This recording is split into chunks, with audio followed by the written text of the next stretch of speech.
ফাঁসিদেওয়া মোড়ে বাস দুর্ঘটনা এবং ফের স্কুল বাস দুর্ঘটনার শিকার হলো।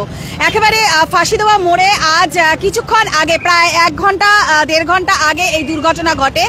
যেটা জানা গেছে যে বাস চালকের যে স্টিয়ারিং ছিল সেই স্টিয়ারিংটি লক হয়ে যাওয়ার কারণে সে পুরোপুরি এই উড়ালপুলের ওপরে উঠে পড়ে এবং সেই সময় যেটা পুলিশ সূত্রে আমরা জানতে পেরেছি সেই সময় বাসে প্রায় 7 জন স্কুল পড়ুয়া উপস্থিত ছিল।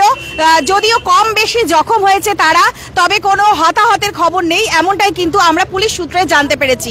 এবং এই দুর্ঘটনায় যেটা জানা গেছে পুলিশ সূত্রে আমরা জানতে পেরেছি যে বাসের যে স্টিয়ারিং ছিল সেই স্টিয়ারিংটি কোনো কারণে লক হয়ে গেছিল, যার জন্য নিয়ন্ত্রণ হারিয়ে বাসটি এইভাবে উড়ালপুলের ওপরে কিন্তু উঠে পড়ে।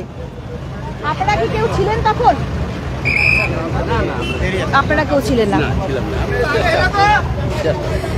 এবং পুলিশ সূত্রে যেটা আমরা জানতে পেরেছি এই দুর্ঘটনায় বাসে সেই সময় পড়ুয়া প্রায় 7 জন পড়ুয়া সেই সময় উপস্থিত ছিল এবং চালক স্টিয়ারিং এর তার নিয়ন্ত্রণ হারিয়ে ফেলে, অর্থাৎ রয়েছে সেটি লক হয়ে যাওয়ার কারণে এই দুর্ঘটনা ঘটে। এবং ফাঁসিদেওয়া মোড়ে, শিলিগুড়ির ফাঁসিদেওয়া মোড়ে এই দুর্ঘটনা ঘটে।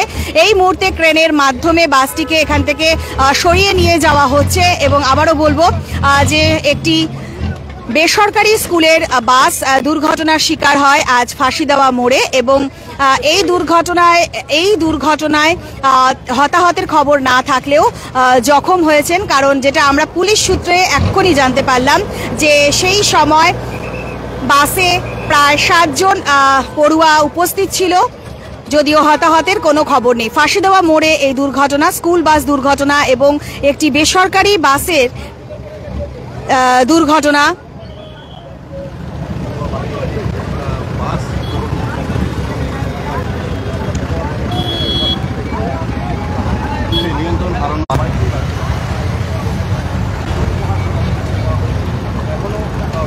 তথ্য পাওয়া যায়নি, খবর নেই।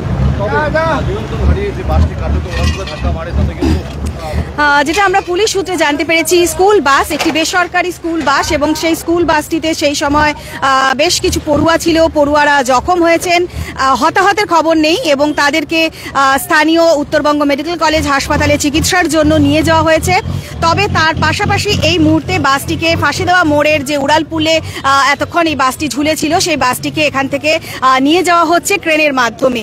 এবং যদি আমরা বলি যে যেটা আমরা পুলিশ সূত্রে জানতে পেরেছি যে এই বাসের যে স্টিয়ারিং সেই স্টিয়ারিংটি লক হয়ে যায় এবং সেই লক হয়ে যাওয়ার কারণেই কিন্তু নিয়ন্ত্রণ হারায় বাসটি এবং চালক এই উড়ালপুলের ওপরে এসে ধাক্কা মারে। তবে একটি গুরুত্বপূর্ণ বিষয় আমরা অবশ্যই উল্লেখ করব যে স্কুল বাসগুলোর স্বাস্থ্য কেমন রয়েছে বা শহরের অ্যাম্বুলেন্সগুলোর স্বাস্থ্য কেমন রয়েছে এই নিয়ে আমরা একটা রিপোর্ট আপনাদের সামনে পেশ করেছিলাম। স্কুল বাসগুলোর যে চলছে সেই স্কুল বাসের স্বাস্থ্য বা তার হেলথ কতটা ঠিক রয়েছে সেগুলোকে সঠিকভাবে দেখাশোনা করা হচ্ছে কিনা এই বিষয়টিও কিন্তু যথেষ্ট গুরুত্ব আরোপ করছে। কারণ এর আগেও কিন্তু এরকম দুর্ঘটনার খবর আমাদের সামনে উঠে এসেছে এবং যেই জায়গায় অর্থাৎ এই উড়ালপুলের ওপরে যেখানে এই বাসটি উঠে গিয়েছিল সেখান থেকে কিন্তু এই মুহূর্তে বাসটিকে সরিয়ে নিয়ে যাওয়া হলো এবং ফাঁসিদেওয়া মোড় এলাকায় এই দুর্ঘটনা ঘটেছে। জখম হয়েছেন একাধিক পড়ুয়া, তাদেরকে স্থানীয় হাসপাতালে ভর্তি করা হয়েছে এবং হতাহতের কোনো খবর এখনো পর্যন্ত উঠে আসেনি। তো নানান আপডেট নিয়ে আবারও আপনাদের সঙ্গে হাজির থাকছি আমি সৌমি, আমার সহযোগী শুভম। ধন্যবাদ।